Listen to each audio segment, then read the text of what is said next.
Ladies and gentlemen, hello, and you are watching TTV News, some latest events in the province. And now coming to details. Ladies and gentlemen, on November 28, the Ministry of Home Affairs held the conference to disseminate and thoroughly understand the law on robotics in democracy at the railroads, as well as the government decree number 59 and number 61, which detail a number of articles of the law on robotics in democracy at the railroads. The conference took place in live and online in 63 provinces and cities across the country. Dr. Văn Cương, Associate Professor and Deputy Minister of Home Affairs, presided over the conference. Mr. Yu Văn Thắng, Vice Chairman of the Provincial People's Committee, presided over the TayNinhTV Province Connecting Point. The law on implementing democracy at grassroots levels goes into effect on July 1st of 2023 and includes 6 chapters and 91 articles, and the government content and methods of implementing democracy at the grassroots, as well as the citizens' rights and obligations in implementing democracy at the grassroots, and the responsibility of the associate unit organization and individuals in ensuring the grassroots democracy implementation. The main goal of this law is to promote people's direct ownership. The law study fully realized the slogan, people know, people debate, people do, people check, people supervise, and people enjoy.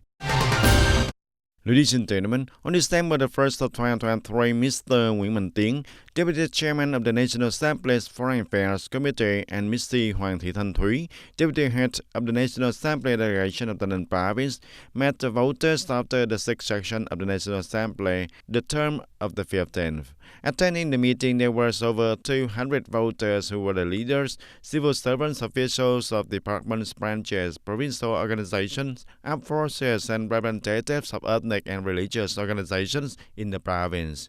At the conference, the voters heard report on the results of the 6th session of the 15th National Assembly, which took place in 22 and a half working days, phase 1 from October 23rd to November 10th, and phase 2 from November 20th to November 29th. And with the spirits of innovation, solidarity, democracy, intelligence, urgency, and high responsibility, the 6th session of the 15th National Assembly completed the entire proposed program with the following results: passing 7 laws, 9 resolutions, third time of giving opinions on 1 law project, and the second time of giving opinions on 1 law project, and give the first opinion on 8 other law projects also.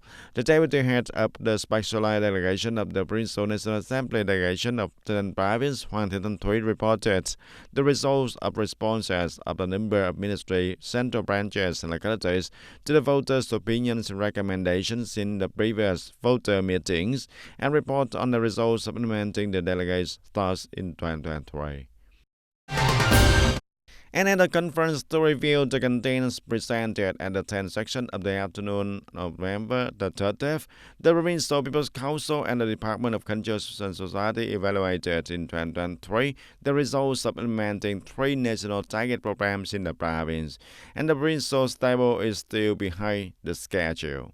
Specifically, the disbursement of capital for some projects, especially the use of non-business capital of units and localities implementing the projects under the national target programs for the socio-economic development in ethnic minority areas, minorities, and marginalized areas are still slow, including the project supporting equipment for Hòa Hiệp Commune Health Station, Tân Biên District, the project caring for people's health, improving people's health and state-tier minorities, prevention of child malnutrition, project procurement of equipment for ethnic boarding high school in TayNinhTV Province, Project 6, preserving and promoting good traditional cultural values of ethnic groups minorities associated with the tourism development.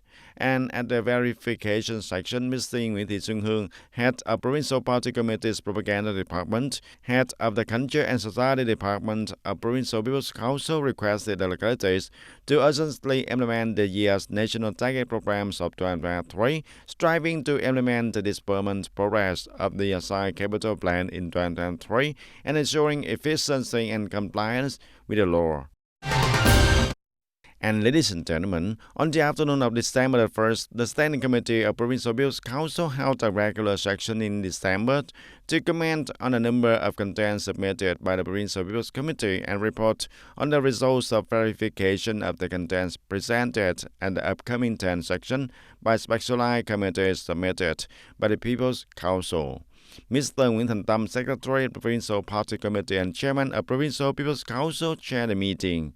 The Provincial People's Committee has submitted to the Standing Committee of Provincial People's Council contents related to the National Target Program for Building New Style Rural Areas for the period of 2021 to 2025, including a proposal on the proposal to develop a resolution to amend and supplement a number of articles of Resolution 43 issued by Provincial People's Council stipulating principles, criteria, and norms for budget capital allocation, state policies, and proportion of counterpart capital to implement the National Target Program on New Style Rural Construction. The Standing Committee of the Provincial People's Council basically agree with the contents presented by Provincial People's Committee at the regular meeting.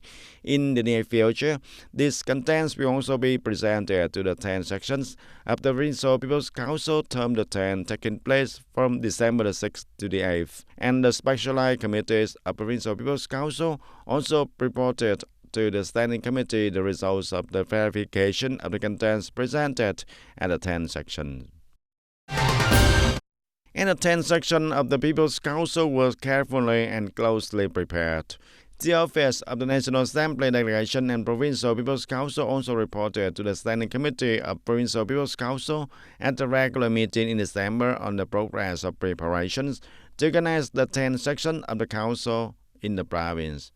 The meeting will consider 7 reports on Provincial People's Committee, 14 reports of Provincial People's Council, and work reports of Provincial Judicial Assemblies. The meeting will also consider issuing 28 resolutions in many fields, which will serve as a basis for agencies and localities to implement tasks and policies in the areas of responsibility. The Standing Committee of Provincial People's Council has also scheduled 3 groups of issues for direct questionings at the upcoming 10 meeting, and these are the group of issues in the field of natural resources and environment, the group of issues in the field of people's court, and the group of issues in the fields of construction. The people answering questions will be the relevant departments and branches in charge. At a regular meeting, the Standing Committee of Provincial People's Council also considered and commented on the supervision program of the Standing Committee of the Provincial People's Council in 2024. Accordingly, in 2024, the Standing Committee of Provincial People's Council will implement one thematic supervision with the content, monitoring the promulgation and implementation of legal documents issued by the Provincial People's Committee from the beginning of the term of 2021 to 2026 to the end of 2023 in the fields of economics and budgets.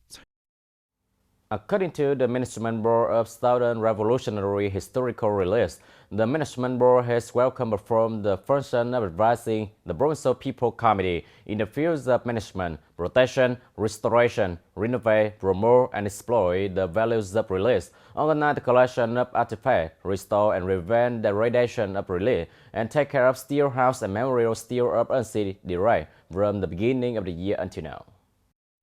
Focus on improving the expertise and skills of the release interpretation team, as well as investing in equipment to ensure operating conditions at the relay to better serve visitors during holiday Saturdays, April 30, May 1st, August Revolution, and National Day September 2nd. According to the union statistics, by the end of October this year, the Management Board had welcomed 1,252 delegations, with 74,738 visitors, reaching 149% of the registration target for the whole year 2023. This shows that the relay is recently attracting the attention of tourists, especially tourists from outside the province.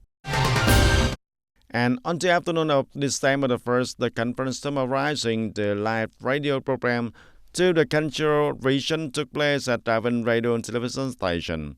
The conference had the participation of Long An and Bà Rịa Vũng Tàu Radio and Television Station. Its 14 Radio and Television Station, there was Mr. Võ Văn Quý, Deputy Director of the station, attended the event.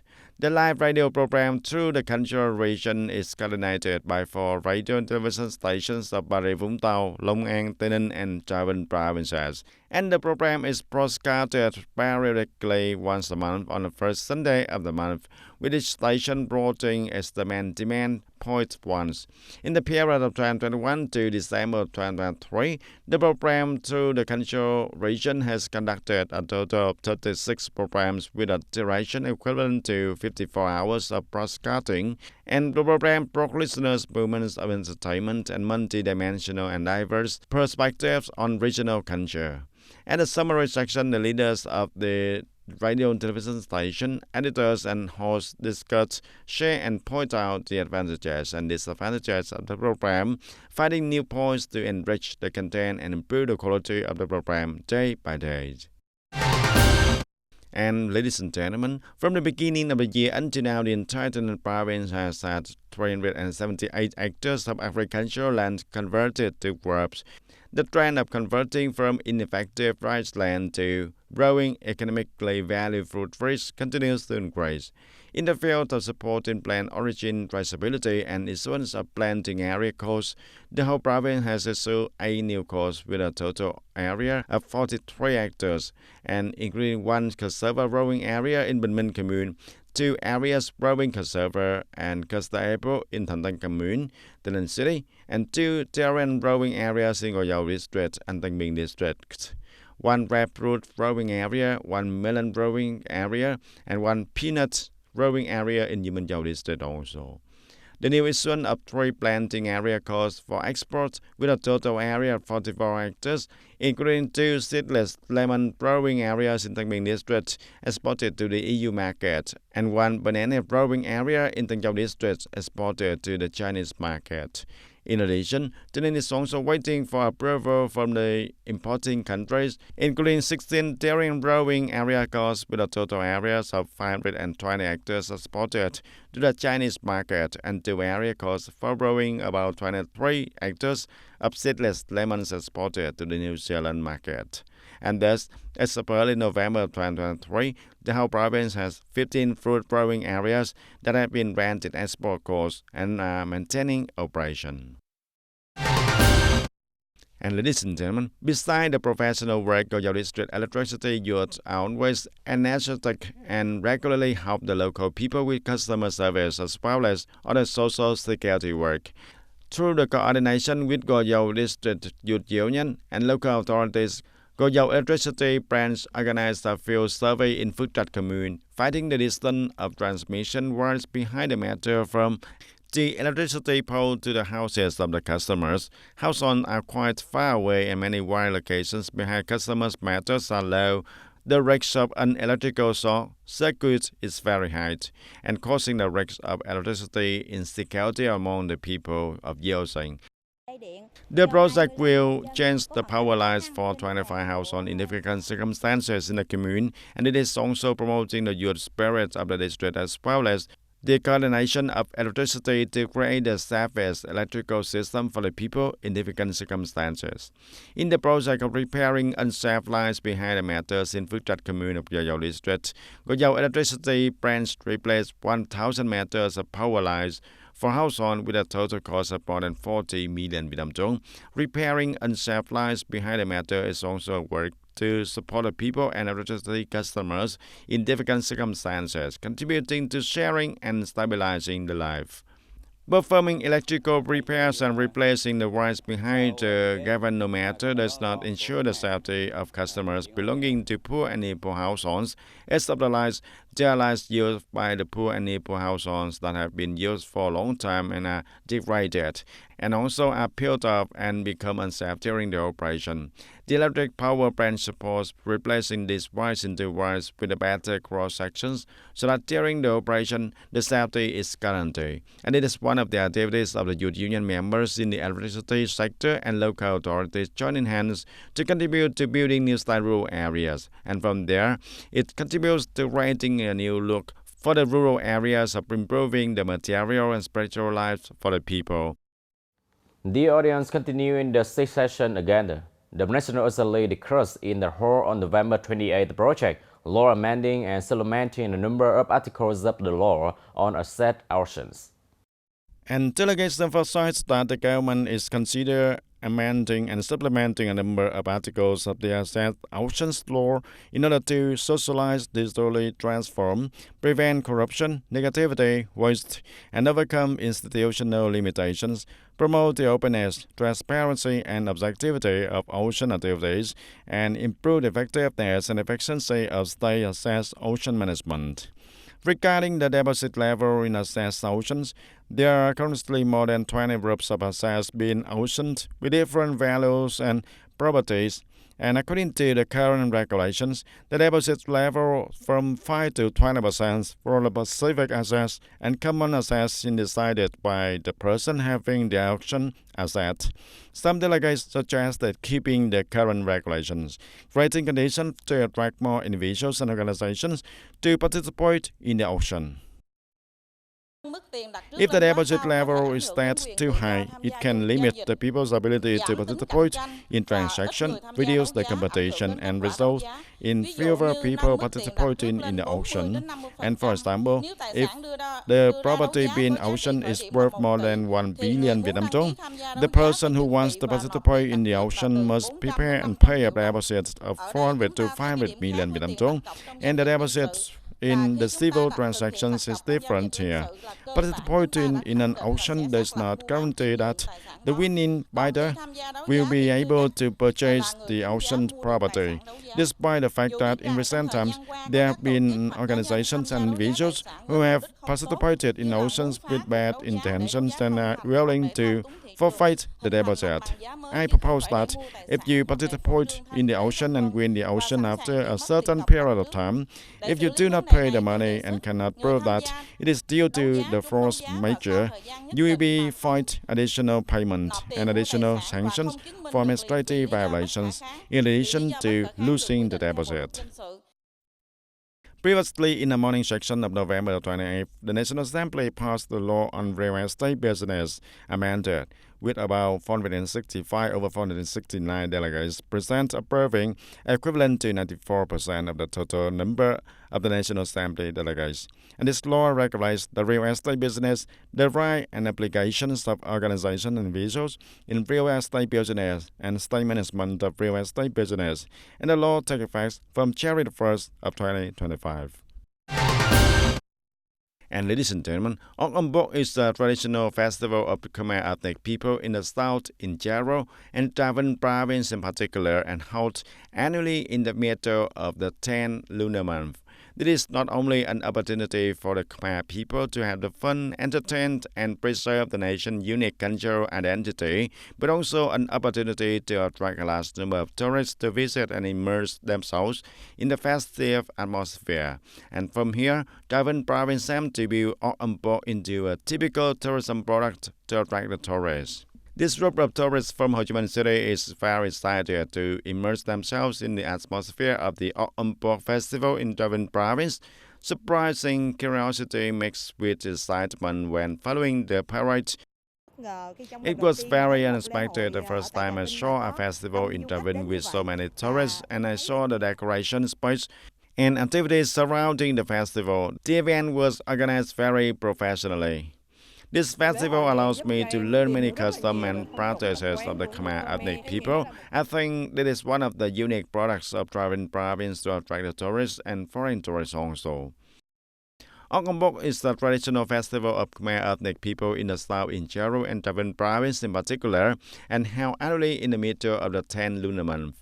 During the festival, the cultural and culinary activities are held, and thus aesthetically famous relics in the province also attract a large number of people and tourists to visit and experience the colors, the cultural identity of the local residents.